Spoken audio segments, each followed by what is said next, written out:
Ready to unlock the power of AI automation and build intelligent applications faster than ever. First, log into your Vapi AI account and navigate to the project where you want to create your flow block. Think of a flow block as a specific workflow designed to automate a particular task or a sequence of actions. Click that button to create a new flow block, usually denoted by a plus sign or label like Create New or Add Flow. This will open up the block editor, which is where the magic happens. Now, let's customize your new flow block. Take a look at the available building blocks. They will appear on the side of your screen. These building blocks are your main elements, such as the trigger, your condition and action. These elements let you define what exactly you want to automate. Drag and drop a trigger block onto the canvas. This sets off your workflow now.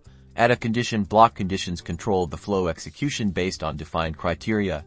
And finally, add an action block to define what should happen when those conditions are satisfied. Customize each block by clicking on it. The Details panel will let you adjust the settings for your trigger, condition and actions. For instance, for your trigger, define the initial event that activates the flow. For actions, you can set up things like sending emails, making API calls, or updating databases. Connect your blocks by dragging from the output sockets to the input sockets. This tells the flow block how data should flow from one step to the other. Make sure you have a clear connection from trigger to your defined actions. Review your entire interconnected workflow, test your flow, and then save the flow block. Now you can integrate your flow block and start streamlining your repetitive procedures.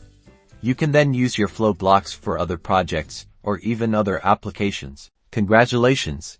You've successfully created your first flow block in Vapi AI.